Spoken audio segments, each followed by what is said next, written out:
Hello friends, मेरा नाम है भारती शर्मा और आज से हम स्टार्ट करने वाले हैं क्लास 10 की हिस्ट्री का चैप्टर 1 का पार्ट 3, जिसमें हम देखेंगे the making of nationalism in Europe. मतलब कि यूरोप में नेशनलिज्म कैसे बना, कैसे उसका निर्माण हुआ। ठीक है, तो मैंने फर्स्ट पार्ट और सेकंड पार्ट ऑलरेडी अपलोड कर दिए हैं, तो आप जाकर उन्हें देख सकते हैं। और ऐसी वीडियोस को देखने के लिए प्लीज़ मेरे चैनल को लाइक कीजिए, शेयर कीजिए एंड सब्सक्राइब कीजिए।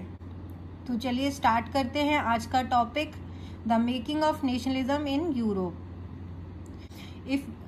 If you look at the map of mid-18th century Europe, you will find that there were no nation state as we know them today. तो इसमें बोला गया कि मिड 18th सेंचुरी तक Europe का अगर आप मैप देखते हैं तो वहाँ पे कोई कंट्रीज नहीं थी। जैसे आज के टाइम में आप कंट्रीज देखते हो ना, जर्मनी है, इटली है, तो वैसी फ्रांस है, वैसी कोई कंट्री नहीं थी, नेशन स्टेट्स नहीं थे। What we know today as Germany, Italy and Switzerland were divided into kingdoms, duchies and cantons where rulers had their autonomous territories. तो तब उस टाइम तक कंट्रीज नहीं थे, जिनको हम जर्मनी, इटली और स्विट्जरलैंड जानते हैं, उस टाइम तक नहीं थे। क्या थे? किंगडम्स होते थे। ठीक है, क्या होते थे? किंगडम्स होते थे।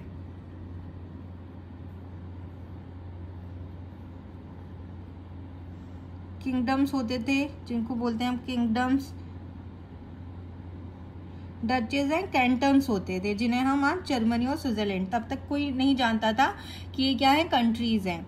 ठीक है, और ये क्या थे? ऑटोनमस टेरिटरीज थे। ऑटोनमस टेरिटरीज का मतलब है कि यहाँ पे जो रूल था वो किसका था? राजा का था।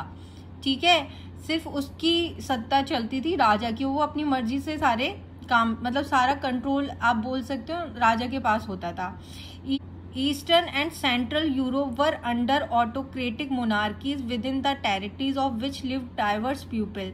चाहे हम ईस्टर्न यूरोप की बात करें, चाहे सेंट्रल यूरोप की बात करें, सब पे क्या था? ऑटोक्रेटिक मोनार्की का रूल चल रहा था।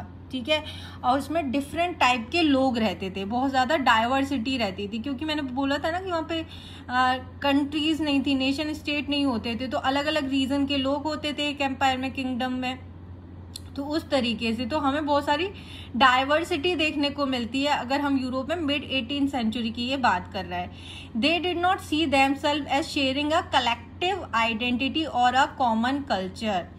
ठीक है, तो उनके पास क्या नहीं था?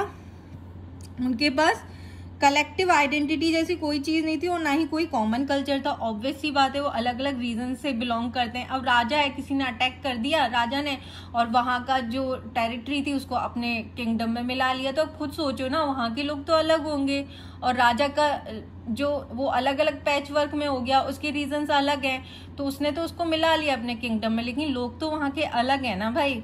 तो वहां की कॉमन आइडेंटिटी नहीं थी, क्योंकि अलग अलग रीजन से बिलोंग करते थे, और अलग अलग रीजन से बिलोंग करते हैं तो ऑब्वियस सी बात है उनका कॉमन कल्चर भी नहीं था। Often they even speak different languages and belong to different ethnic groups. और वो क्या बोलते थे? डिफरेंट टाइप ऑफ लैंग्वेज बोलते थे। उनकी लैंग्वेजेस भी सेम नहीं थी भाई, और एथनिक ग्रुप्स अलग अलग थे, मतलब अलग अलग ग्रुप्स से बिलोंग करते थे। Clear?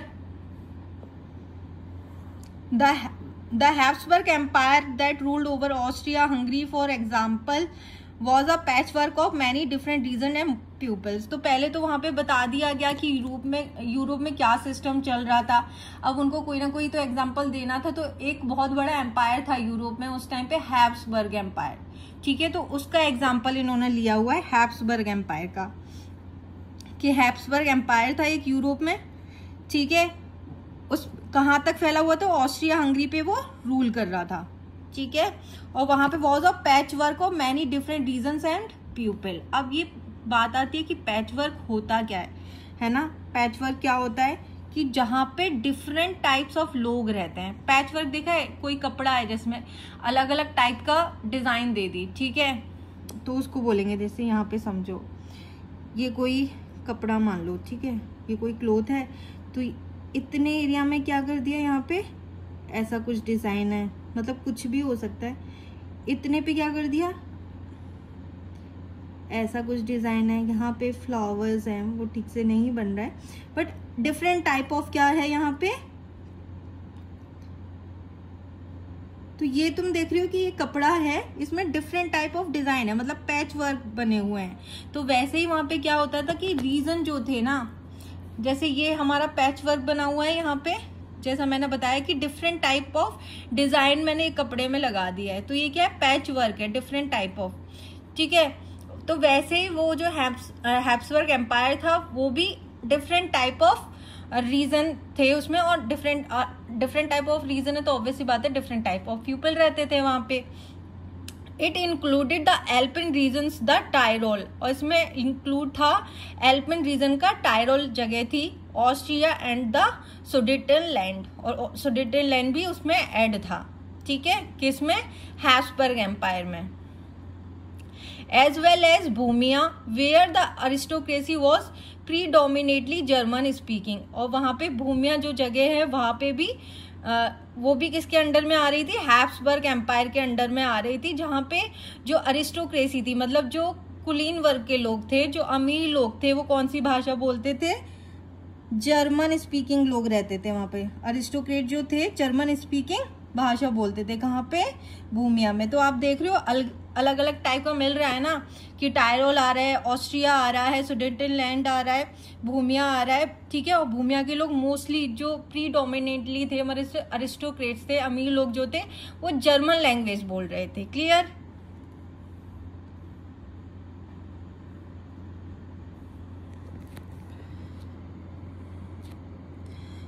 It also included the Italian speaking provinces of Lombard, इसमें क्या आ रहा था, इटालियन स्पीकिंग प्रोविंस था लोम्बार्डी, ठीक है। कहीं कहीं पे क्या बोली जा रही थी भाषा, लोम्बार्डी जो थी वहां पे इटालियन लैंग्वेज बोली जा रही थी। Clear. In Hungary half of the population spoke Magyar while the other half spoke a variety of dialects. तो जब हम हंगरी की बात कर रहे हैं तो हाफ ऑफ द पॉपुलेशन जो लैंग्वेज बोलती थी वो मैग्यार बोलती थी, और अदर हाफ बोलती थी अलग अलग टाइप की डायलेक्ट्स, मतलब अलग अलग टाइप की भाषा बोलती थी। इन ग्लेशिया द अरिस्टोक्रेसी स्पोक पॉलिश, ग्लेशिया में अरिस्टोक्रेसी क्या बोलती थी, पॉलिश बोलती थी। तो तुम लोग देख रहे हो, ठीक है, कौन सी भाषा बोलती थी, पॉलिश लैंग्वेज बोलती थी। Such difference did not easily promote a sense of political unity, और इस वजह से आप खुद सोचो ना, इतने टाइप ऑफ लोग हैं तो उनमें कहाँ से आएगी पॉलिटिकल यूनिटी, आ सकती है, नहीं आ सकती है। The only tie binding these diverse group together was a common elegance to the imperial। तो इन सबको जिन्होंने बाइंडिंग कर रखा था, जिससे ये लोग जुड़े हुए थे, वो सिर्फ एक चीज थी, वो था राजा, ठीक है। ऐसा नहीं था कि वो एक नेशन में रहते हैं या एक स्टेट में रहते हैं तो उनकी कॉमन आइडेंटिटी है, ठीक है। वो किस नाम से जाने जाते थे कि राजा, हम पे रूल कौन कर रहा है, राजा कर रहा है, तो उसकी वजह से वो बंधे हुए थे। तो अब बात आती है तो फिर नेशनलिज्म का आइडिया कहाँ से आया, ठीक है। तो नेक्स्ट हमारा टॉपिक है the aristocracy and the new middle class, ठीक है। नेक्स्ट टॉपिक क्या है, aristocracy and the middle new class, ठीक है। सोशली और पॉलिटिकली क्या थे, ये अमीर थे, कौन, अरिस्टोक्रेट्स। तो the member of this class were united by a common way of life that cut across regional division. और ये जो मेंबर्स थे ना, अरिस्टोक्रेट्स जो थे, अमीर लोग थे, ये किसके थ्रू कनेक्टेड थे, कॉमन वे ऑफ लाइफ के थ्रू। मतलब इनके जो जीने का तरीका था ना, वो क्या था, सेम था, जो इनके रीजनल डिवीजन को अलग करता था। मतलब बिलोंग तो ये अलग अलग रीजनल रीजन से करते थे, ठीक है, लेकिन इनका लिविंग ऑफ स्टैंडर्ड या लिविंग ऑफ वे क्या था, सेम होता था। मतलब एक टाइप के कपड़े पहनते थे, इनके खाने का स्टाइल, रहने का स्टाइल ऑलमोस्ट सेम होता था। Clear.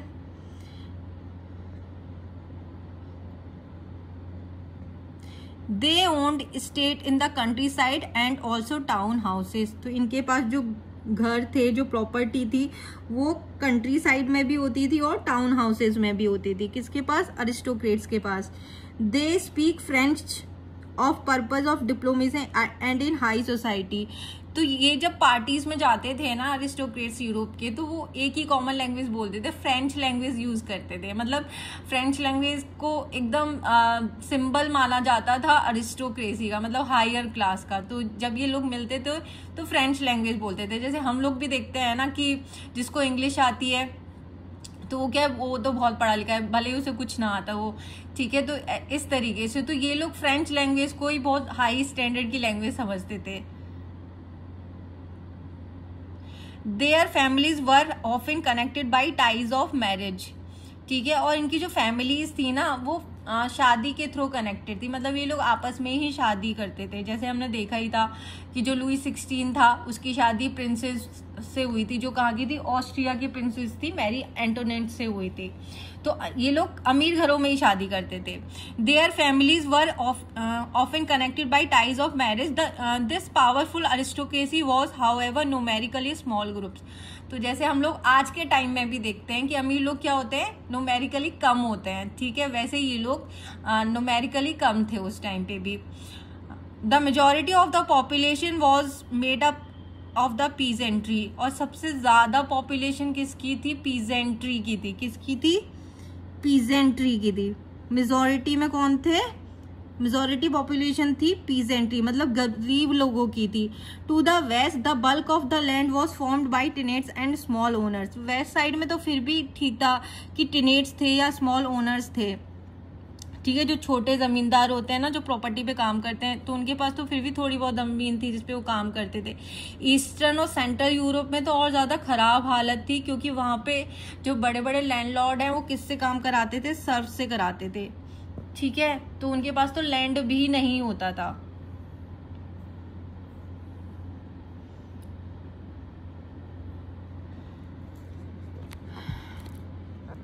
Western parts of central Europe का जो वेस्टर्न पार्ट था ना, उसमें इंडस्ट्रियल प्रोडक्शन की वजह से क्या हो रहा था, एक नई क्लास जनरेट हो रही थी। अभी तक हम यूरोप में दो टाइप की क्लास देख रहे थे, मतलब दो टाइप के लोग देख रहे थे, जिनके दो ग्रुप्स बने हुए थे। एक थे अरिस्टोक्रेट्स और दूसरे कौन से थे, peasants.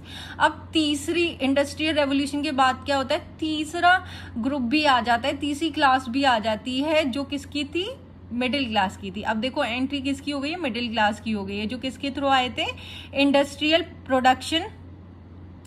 In western and parts of central Europe the growth of industrial production and trade meant the growth of towns and emergence of commercial class, ठीक है। तो वेस्टर्न पार्ट, सेंट्रल यूरोप के जो वेस्टर्न पार्ट था उसमें industrial production होता है, बढ़ता है, तो जिसकी वजह से टाउन्स बनने लग जाते हैं। और टाउन्स बनने लग जाते हैं तो उसके बाद क्या होती है, टाउन्स और कमर्शियल क्लास क्या बनने लग जाती है। और commercial class, industrialisation began in England in the second half of the 18th century, but in France and parts of German state it occurred only during the 19th century। अब देखो कि जब हम बात करते हैं ना इंडस्ट्रियलाइजेशन की, ठीक है, तो वो इंग्लैंड में कब आया था, second half of the 18th century के आ गया था। लेकिन फ्रांस में पहुंचने में ना और अदर पार्ट्स ऑफ जर्मन में पहुंचने में ना उसको टाइम लगा था, और वो वहां पे पहुंचा था 19th century में। In its wake new social groups came into being. और इसके आने से क्या हुआ था, एक नया सोशल ग्रुप बना था, अ वर्किंग क्लास पॉपुलेशन, जिसको क्या बोलते हैं, वर्किंग क्लास पॉपुलेशन, जिसको मिडिल क्लास भी बोलते हैं, जिनमें कौन आते थे, इंडस्ट्रियलिस्ट आते हैं, बिजनेसमैन और प्रोफेशनल्स आते थे, ठीक है। तो यहाँ पे किसकी एंट्री हो गई है, मिडिल क्लास की हो गई है। In central and eastern Europe these groups were smaller in number till late 19th century। तो 19th century तक सेंट्रल और ईस्टर्न यूरोप में मिडिल क्लास बहुत कम नंबर्स में थी, कम होते थे। It was among the educated liberal middle class that idea of national unity following the abolition of aristocratic privileges gain popularity. और इनका एक ही एम था कि जो बर्थ के बेसिस पे प्रिविलेजेस मिलते हैं वो खत्म होने चाहिए, और क्या बनना चाहिए, नेशनल यूनिटी होनी चाहिए, नेशन स्टेट बनने चाहिए। इन्होंने सबसे पहले ये आइडिया स्प्रेड किया था, किसका, नेशनलिज्म का, नेशनल यूनिटी का। तो अगर आपको मेरी वीडियो आज की अच्छी लगी हो तो प्लीज़ मेरे चैनल को सब्सक्राइब कीजिए, मेरी वीडियोस को लाइक कीजिए और मेरी वीडियोस को ज़्यादा से ज़्यादा लोगों तक पहुंचाइए। Thank you.